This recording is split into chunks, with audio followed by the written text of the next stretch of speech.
மச்சி நோட்டை விட்டு போயிட்டேன். ஹே தேங்க்ஸ் மச்சி. சீனி உன் ஐஏ சார் கூப்பிடுறாரு, சீக்கிரம் வா. இது வரண்டா மச்சி. இங்கே என்னென்னமோ பண்ணுறானுங்க, அவனுங்களாம் பிடிக்காம வண்டியை பிடிச்சிக்கிட்டு இருக்கானுங்க. சல்லி பசங்க. விடுமச்சி, பார்த்துக்கலாம். பிரணவ் ப்ரோ, நேற்று ஸ்பீச் சூப்பராக இருந்துச்சு ப்ரோ.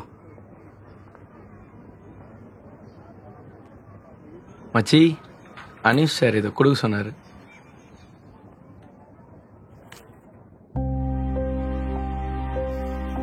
எப்படி மச்சி நேற்று வேற லெவலு, நாங்களாம் எதிர்பார்க்கவே இல்லை.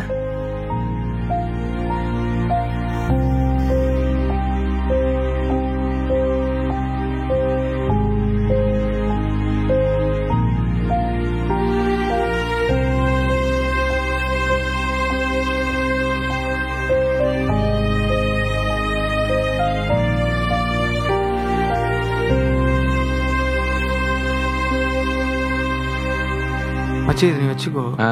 மச்சி வெளில வரியா, சாப்பிட போகலாம். இல்லை மச்சி நீ பாரு, நான் பெட்டிஷன் போடணும்.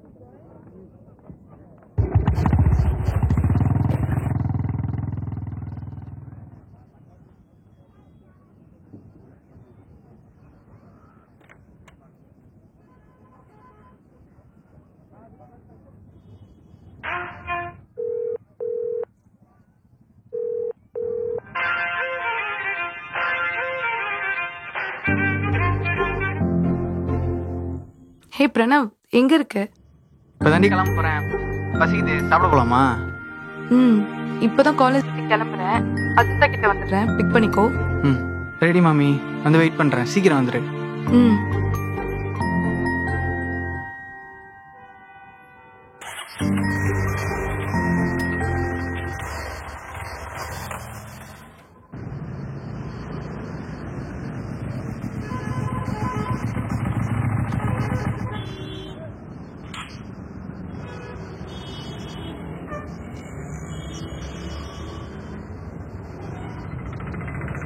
அதிகாரத்துக்கு எதிராக திரள்பவர்களே நீங்க ரவுடிங்கன்னு சொல்லுவீங்களா? அப்ப நாங்கெல்லாம் ரவுடிங்க தான்.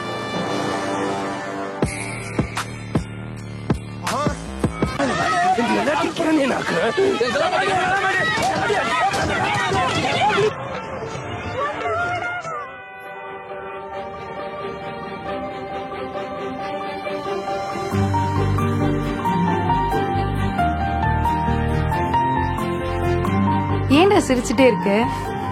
ஒன்றில் ஏற்பலாம்.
எனக்கு ஒரு வெஜ் ரைஸ். உனக்கு? இரு உனக்கு என்ன வேணும்னு எனக்கு தெரியும், நானே சொல்கிறேன். வெயிட்டர்,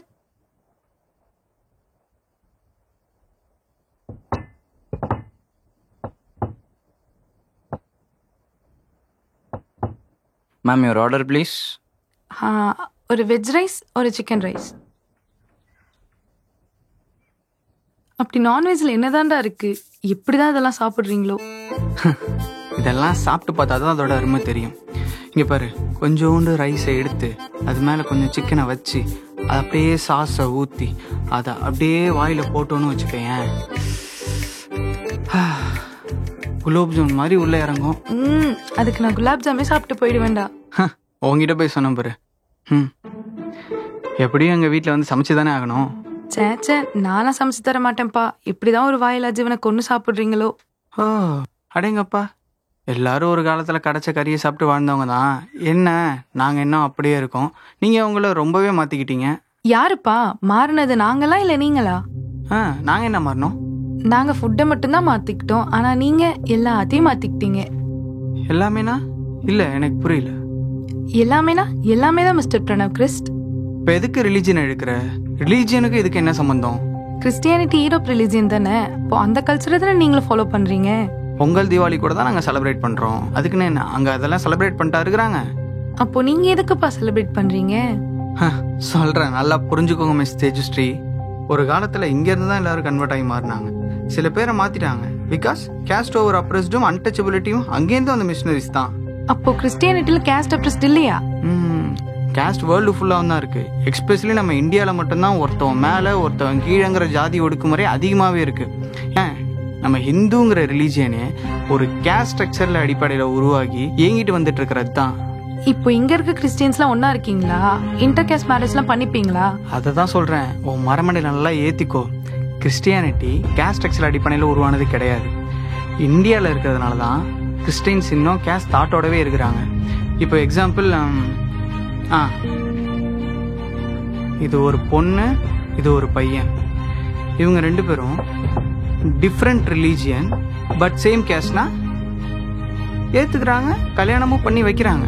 இதுவே சேம் ரிலீஜியன் பட் டிஃப்ரெண்ட் கேஸ்ட்னா என்னென்னமோ நடக்குது. கேள்விப்படுறல, ஆணவ படுகொலை. இங்கே பிரச்சனை ரிலீஜியனில் இல்லை, கேஸ்டில் தான்.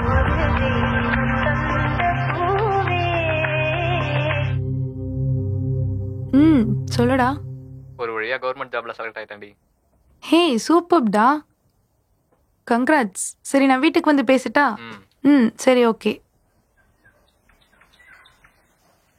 அண்ணா ரொம்ப நாளா கவர்மெண்ட் ஜாப்க்கு ட்ரை பண்ணிட்டு இருந்தான். இப்போதான் ஒரு வழியா எல்லாமே கிளியர் பண்ணி செலக்ட் ஆகியிருக்கான். எப்படியும் ஒரு வழியா கிடைச்சிட்டல. சரி விடு, கவர்மெண்ட் ஜாப்னாலே அப்படிதான். எல்லாத்துக்கும் காரணம் இந்த ரிசர்வேஷன் தான். அதனாலேயே நிறைய பேர் கஷ்டப்படுறாங்க. உங்களுக்கு என்னப்பா, ரிசர்வேஷன்ல நீங்க ஈஸியா போயிருவீங்க. நீங்க மட்டும் என்ன ஆட்டோலையா போறீங்க? அதே கோட்டால தானே போறீங்க. அத பத்திலாம் எனக்கு தெரியாது. இதெல்லாம் இந்த காலத்துல தேவையா? ஏழைங்க எல்லா சாதிலையும் தான் இருக்காங்க. ஓ, அப்போ கம்யூனிஸ்ட் கிழிச்சு போட்டா ஜாதி ஒழிஞ்சிரும் அப்படிங்கிற குரூப்பா நீ? இல்லையா பின்ன, அது உண்மைதானே. அப்போ இன்கம் சர்டிபிகேட்டை கிழிச்சு போட்டா உன் வறுமை ஒழிஞ்சிரும், நீ பணக்கார ஆயிடுவ, அப்படித்தானே? அது எப்படிடா? ரிசர்வேஷன்ன்றது கம்யூனிட்டி அடிப்படையில் ஒருத்தவனுக்கு கொடுக்கப்படுற சலுகை. அதாவது நம்ம எல்லாரும் படிக்கிறதுக்கும் வேலை பார்க்கறதுக்கும் கம்யூனிட்டின்ற அடிப்படையில் ஒரு இடஒதுக்கீடு கொடுத்துருக்காங்களே, இதுக்கு தான் ரிசர்வேஷன் வேணுன்ற. உங்க ஜஸ்டிஸ் ஒரு சொசைட்டிக்கு மட்டும் இருக்க கூடாது, எல்லாத்துக்கும் ஈக்குவலா இருக்கணும். அதானே ஈக்குவாலிட்டி. அது எப்படி இருக்க முடியும்? 100 வருஷமா படிச்சவங்களும் இப்போ 30 வருஷமா படிச்சவங்களும் ஒன்னா? ஒண்ணு கிடையாதுதான். 100 வருஷமா படிச்சுட்டு இருந்தவன் இப்போ உயிரோட இருக்கானா? இப்போ 30 வருஷமா படிச்சுட்டு இருக்கவன் தானே எல்லாம் அனுபவிக்கிறான். 100 வருஷத்துக்கு முன்னாடி அவங்க பண்ண தப்புக்கு நாங்க என்ன பண்ணுவோம்? Sir, chicken rice. Ma'am, veg rice. Thank you. Thank you. நான் என்ன பாவம் பண்ணேன்? எனக்கும் தான் எந்த ஸ்காலர்ஷிப்பும் கிடையாது. அது எப்படி உனக்கு கிடைக்காம போகும்? நீ தலித் கிறிஸ்டியன் தானே. எனக்கு ஏன் கிடையாதுன்னா, பிகாஸ் எங்கள் அப்பா அம்மா 2 பேருமே government job. A to Z எல்லாத்துக்கும் நானும் காசு கட்ட தான் செய்கிறேன். ஆமா, அதானே நியாயம். அப்படிதானே கொடுக்கணும். இப்போ நான் எதுவும் சொல்லியே. இதெல்லாம் தான் ரிசர்வேஷன் அண்ட் சோஷியல் ஜஸ்டிஸ், புரியுதா?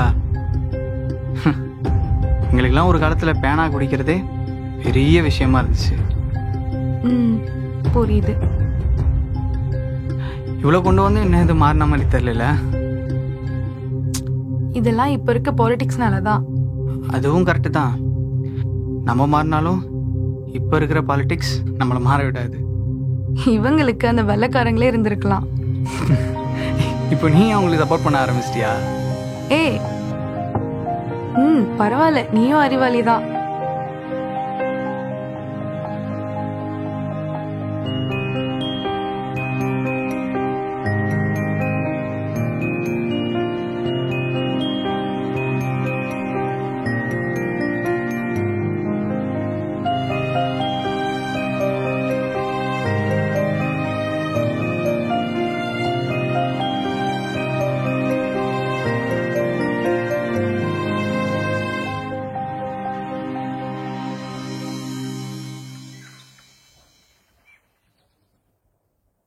பே பண்ணிட்டு வந்துடுறேன்.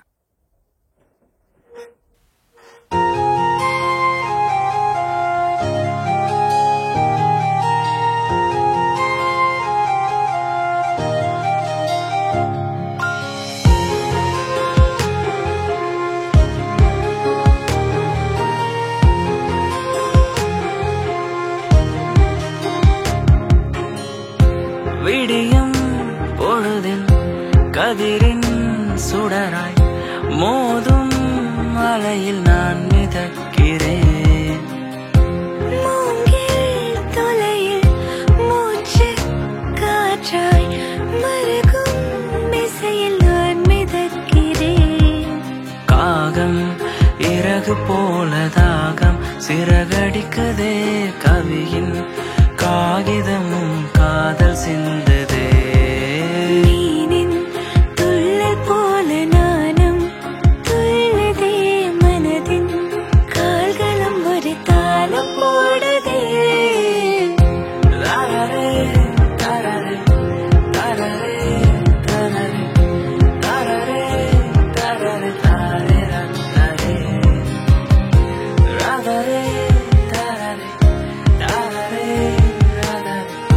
தரரே தரரே தரரே தரரே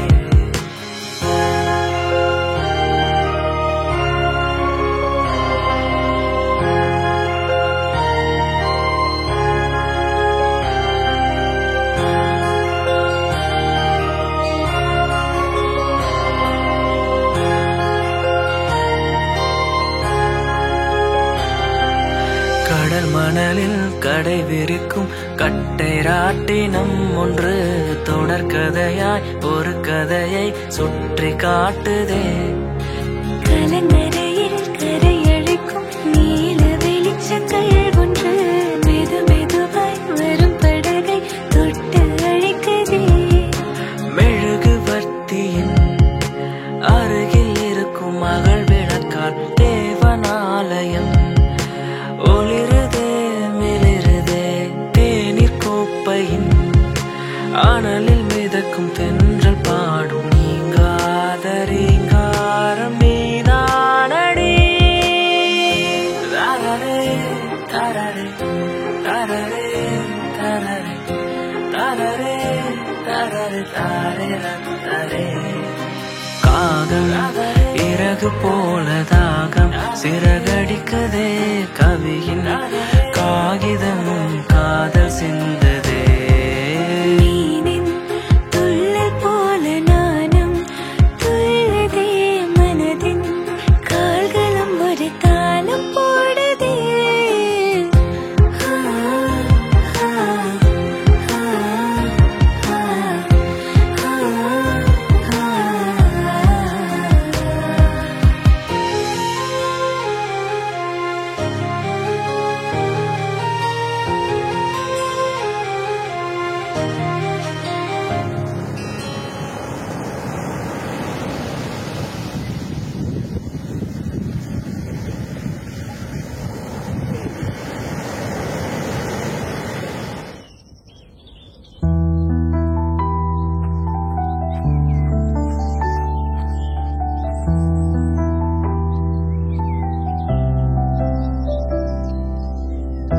நீ மதியம் சொன்னது கரெக்டு தான். இப்போ இருக்க பாலிடிக்ஸ்னால எதுவும் மாற போறது இல்லை. பட் நம்ம ஜென்ரேஷன்ல இருந்து மாறும் நம்புவோம்.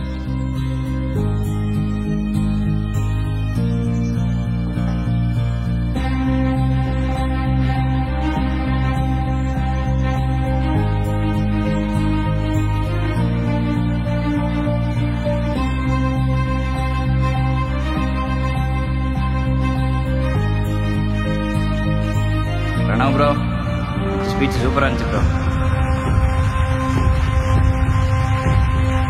ஏழை படிக்காதவனாவே இருக்கணும், அப்போதான் அவங்க பணக்காரங்களோட பேச்சை கேட்டுட்டே இருப்பாங்க. அந்த படிக்காதவங்களை எப்போதும் ஓட்டு போட மட்டுமே பயன்படுத்துவாங்க. ஜாதி பேர்லயும் மதத்து பேர்லயும் ஓட்டு வாங்குவாங்க. அதனாலதான் 1942ல doctor Ambedkar educate and agitate and organise கொண்டு வந்தாரு. மக்கள் எல்லோரும் படிச்சுட்டாங்கன்னா தலைவர்களுக்கு அதுதான் உண்மையான பிரச்சனைன்னு சொன்னாரு. உண்மை எப்படி நம்பிக்கையை கொடுக்குமோ, உழைப்பு எப்படி வசதியை கொடுக்குமோ, அது மாதிரி படிப்பு நமக்கு வெற்றியை கொடுக்கும். நன்றி, வணக்கம்.